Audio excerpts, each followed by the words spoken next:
Tom Brady just shook the NFL draft with a major announcement, and it's already changing everything for the Las Vegas Raiders. It all centers around the #1 pick, Fernando Mendoza, and it's not what anyone in the league was expecting. In this video, we're breaking down the announcement that has everyone talking and why it could reshape the future of the franchise. On the eve of the 2026 NFL Draft in Pittsburgh, Fernando Mendoza appeared on the Dan Patrick Show and dropped something nobody saw coming.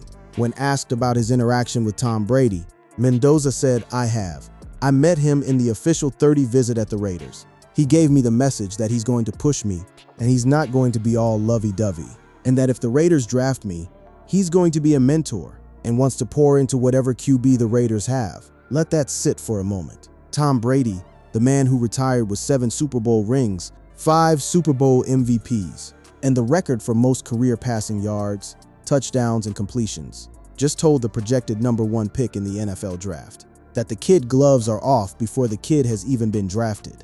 Ahead of draft night, Mendoza revealed that Brady provided him with an ominous warning should the quarterback end up at Allegiant Stadium.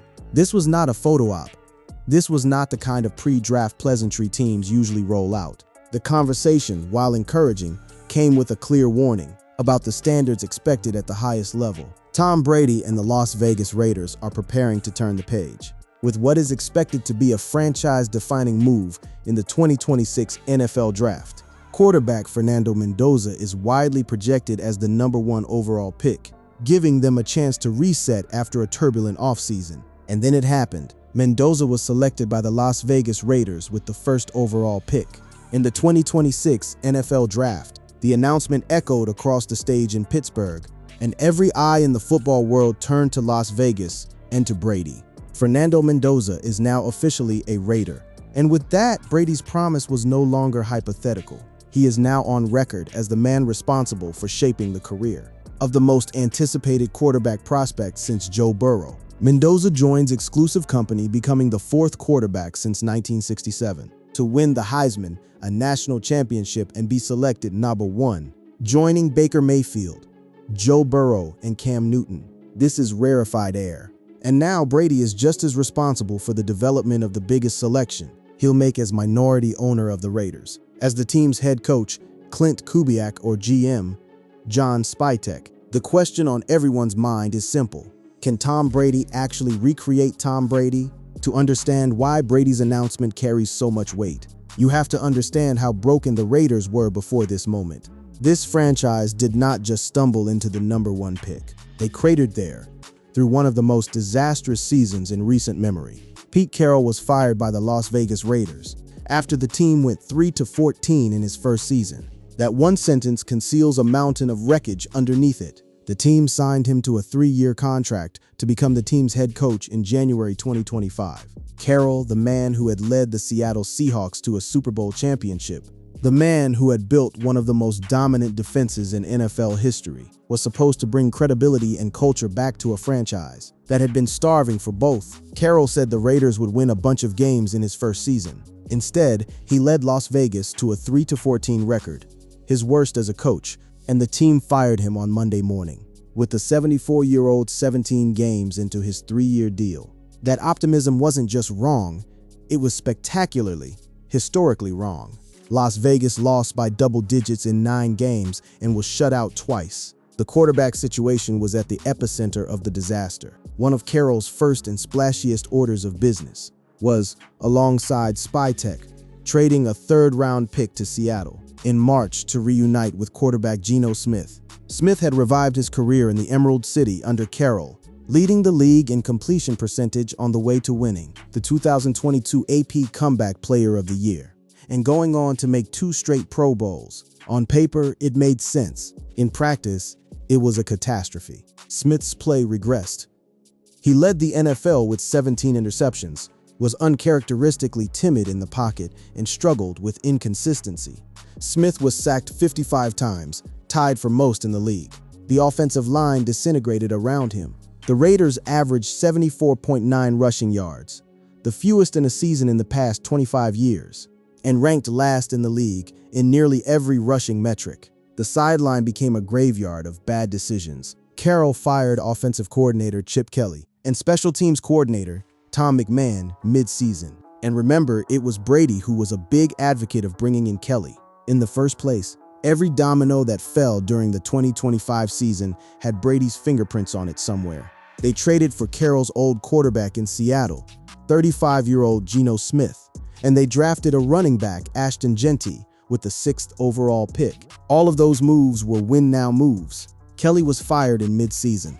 Smith fell apart and was booed often by the home fans, and Jeanty had a disappointing and unproductive rookie season. By mid-season, everybody in the building knew what was happening. As losses piled up, it started to become clear that Carroll was likely to be replaced after just one season. The question became whether he would make it to the end of his first season.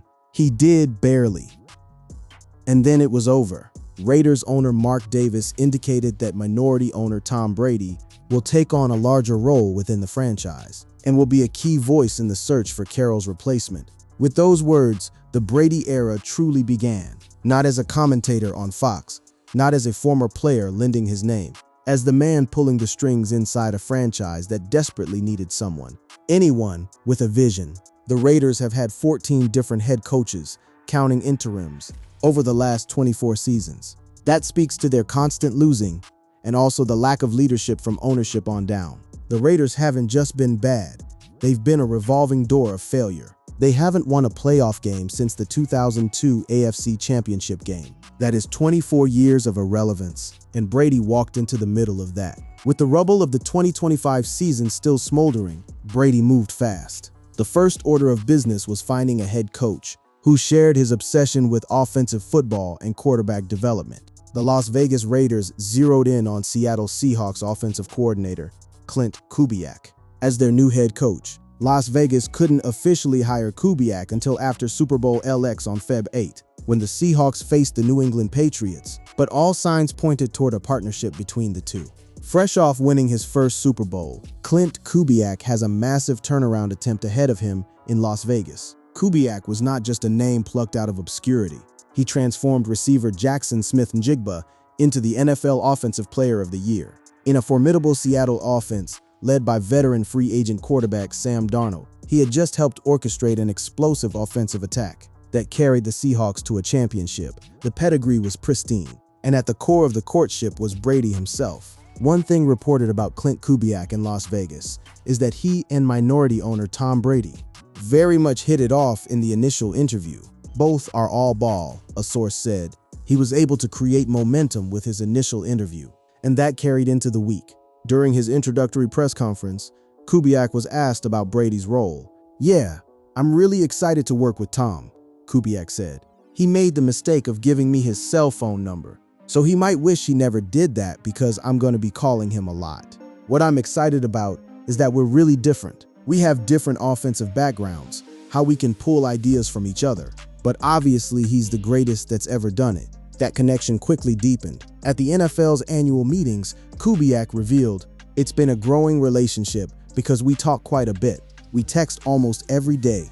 We get on the phone. He's extremely supportive, giving great advice, talking about his experience in New England, things that he did in Tampa, and he's just always giving great advice and being very supportive of me." But the most telling detail about Brady's influence was this. The Raiders signed Kirk Cousins to be the mentor or bridge to presumptive #1 overall pick Fernando Mendoza, and ESPN's Adam Schefter made it clear that Brady has been involved in what has been done this offseason. "None of this surprises Tom Brady," Schefter said. "Think about that deliberate architecture. The signing of Kirk Cousins came on the heels of Brady expressing the importance of having Drew Bledsoe in front of him on the depth chart, which bought Brady more time to develop before seeing his first professional snaps. Brady is not randomly assembling a team. He is reconstructing the exact conditions that created him. A veteran starter shielding the young quarterback, buying time for development, creating competition and patience in equal measure." To Brady's credit, he was at Mendoza's final college game. He FaceTimed Mendoza during the combine and was on location when Mendoza made his official visit, which also coincided with the start of Raiders' voluntary workouts. Despite his myriad commitments and outside pursuits, he has visibly done more than any owner in recent memory, who was responsible for a decision of this magnitude. And yet the question hovers above the whole enterprise like a thunderhead. The issue with transcendent personal greatness is that it's often not a gift you can pass down. To understand why Brady chose this specific prospect as the vessel for his experiment, you have to trace Fernando Mendoza's improbable journey. This is not a player who was always destined for the top of the draft board. His path there was jagged, unlikely, and ultimately breathtaking. Fernando Gabriel Mendoza V was born on October 1, 2003 in Boston, Massachusetts, during his father's medical residency, and grew up in Miami, Florida. Per 247 Sports, Mendoza signed with Cal over other offers that included FIU, Yale, and more. Mendoza first committed to Yale in the summer of 2021, before flipping to Cal in 2022. He was not a five-star phenom. He was not the consensus top recruit at his position. He was a kid who almost went to an Ivy League school instead of playing Power 5 football. In his 2 years as a starter at Cal, Mendoza went 9-10, getting the Bears bowl eligible in each season. That is a perfectly respectable college career.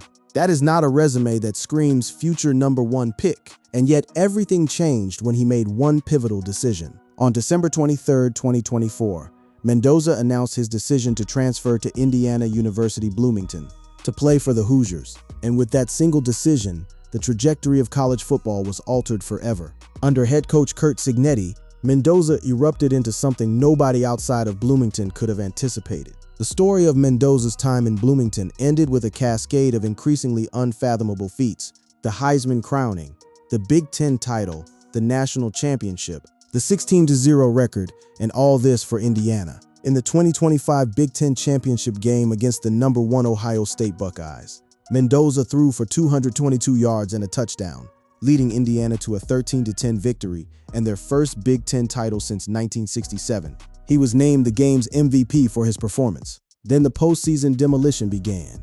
Mendoza led Indiana to its first bowl game win since 1991, defeating the #9 Alabama Crimson Tide 38-3 in the 2026 Rose Bowl. He completed 14 of 16 passes for 192 yards and 3 touchdowns. Against Oregon in the Peach Bowl, Mendoza completed 17 of 20 passes for 177 yards and 5 touchdowns, while defeating Oregon 56-22. And then, the crowning moment.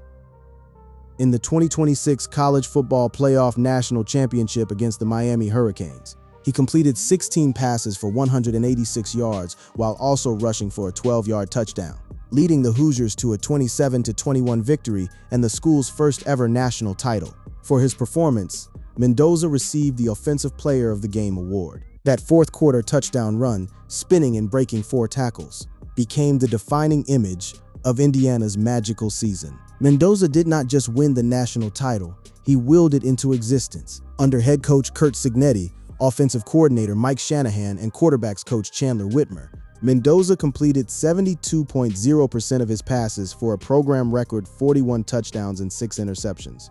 He also rushed for 7 touchdowns. There was also a deeply personal dimension to Mendoza's story that resonated with everyone who watched it unfold. Mendoza is an advocate for the National Multiple Sclerosis Society, and his mother, Elsa, lives with multiple sclerosis. Mendoza, alongside his brother, has created multiple menu items at restaurants in the towns of the colleges in which they have played. The money raised has gone to multiple sclerosis research. It was this same devotion to family that shaped perhaps the most unexpected subplot of draft week. Mendoza revealed that he won't be attending the events in Pittsburgh because he wants to be at home with his family. According to USA Today, the NFL even sent in Peyton Manning to try to persuade Mendoza to be in attendance at the 2026 NFL Draft. But the quarterback wasn't budging. One reason for wanting to stay home is a consideration for his mother, Elsa, who suffers from multiple sclerosis and has difficulty traveling. The #1 pick in the NFL Draft skipped the draft. For his mom, the NFL sent Peyton Manning to change his mind, and the kid still said no. That kind of conviction is exactly what drew Brady to Mendoza in the first place. The Brady experiment begins, so here we are. The draft card has been turned in. The announcement has echoed through the steel and glass canyons of Pittsburgh. Mendoza became the first quarterback the Raiders selected with the top pick since Jamarcus Russell in 2007. That name alone, Jamarcus Russell, widely considered one of the biggest busts in NFL history, underscores the enormous stakes of what Brady is attempting. The Las Vegas Raiders might be on the verge of something historic, but they are not treating Mendoza like an automatic starter just yet. From the outside, it feels like a done deal. Franchise quarterback arrives, takes the reins, and the rebuild begins. Inside the building, though, the approach seems a lot more cautious. The Raiders are planning to let things play out naturally. Mendoza will walk into a quarterback room that already includes Kirk Cousins and Aiden O'Connell, and he will have to earn his spot just like everyone else. There is no rush to throw him into the deep end, even with the pressure that comes with being the likely top pick. This mirrors Brady's own journey so precisely that it borders on cinematic. Brady was a lightly regarded prospect coming out of college, with an unimpressive NFL scouting combine performance reinforcing this reputation. As a result, he was not selected until the 6th round of the 2000 NFL Draft by the New England Patriots, 199th overall. Brady started the 2000 season as the 4th-string quarterback, behind starter Drew Bledsoe and backups John Freese and Michael Bishop. By the end of the season, he was number 2 on the depth chart behind Bledsoe. Brady sat behind Bledsoe. He watched. He learned. He waited. And when his moment came in 2001, he seized it and never let go for 23 seasons, winning 6 Super Bowls with the Patriots and 1 with the Buccaneers. Now, he is engineering the same runway for Mendoza. Kirk Cousins is the new Drew Bledsoe. Clint Kubiak is the offensive mind who will build the system around the young quarterback's strengths. And Brady himself is the looming presence, the owner who watches everything, who calls the head coach every 2 days, who FaceTimes his quarterback prospect from the combine, who sat in the stands at the national championship game evaluating every throw. What a test case new Raiders quarterback Fernando Mendoza will be, of Brady's hypothesis that someone else can be Tom Brady. Brady's eagerness to be all in on every single one of his pursuits has boxed him into a situation where he's just as responsible for the development of the biggest selection he'll make as minority owner. The football world will be watching and, if we're being honest, ready to pounce quickly if greatness doesn't materialize. For Mendoza's part, he has embraced the challenge with the same steadiness that carried him through an undefeated season and a national championship. Mendoza said, "Well, if I'm lucky enough to go to the Raiders, I think it'll be a great opportunity to learn from someone who's had so much success throughout the years, and who I think has a very similar playing style as me." And Brady has the experience of having walked this road before, not just as a player, but as a mentor. After Shedeur Sanders' dramatic slide in the 2025 draft, Brady encouraged him to quickly turn the page in a private text message. "I actually texted Shedeur because I know him very well," Brady said, while appearing on the Impulsive podcast. Brady told Sanders, "Dude, like whatever happens wherever you go, that's your first day. Day 2 matters more than the draft." That same philosophy is now being applied on an industrial scale in Las Vegas. Brady said, "My career has allowed me to be around amazing people and mentors, like Robert Kraft as an owner of a team, and now getting to work with Mark Davis in the role that I'm in. We certainly have a long way to go. What I've learned about football in 23 seasons is that it takes a tremendous amount of resilience, adversity, discipline, determination, and communication from an entire organization to really see the value in committing to one another." The truth is, what Brady just did goes beyond a standard mentorship announcement. He has staked his post-playing legacy on the development of a single quarterback. In the ice-cold world of NFL football, there is often no Hollywood ending built merely through intention. Only after the fact does the narrative emerge. This is what happened to Brady himself, whether or not he chooses to believe it. Now, we'll see if he can recreate the path step by step. The 2026 NFL Draft will be remembered for many things. The record-setting crowds in Pittsburgh, the explosive trades, the franchise-altering selections. But the headline that will endure is this: Tom Brady looked a 22-year-old kid in the eye, told him he would push him, told him there would be no comfort, and then drafted him with the first pick to prove it. Whether this ends as one of the great success stories in NFL history, or as a cautionary tale of hubris disguised as mentorship, remains to be seen. But one thing is certain: the stakes have never been higher for a minority owner, and no one has ever attempted what Brady is about to attempt. The experiment has begun.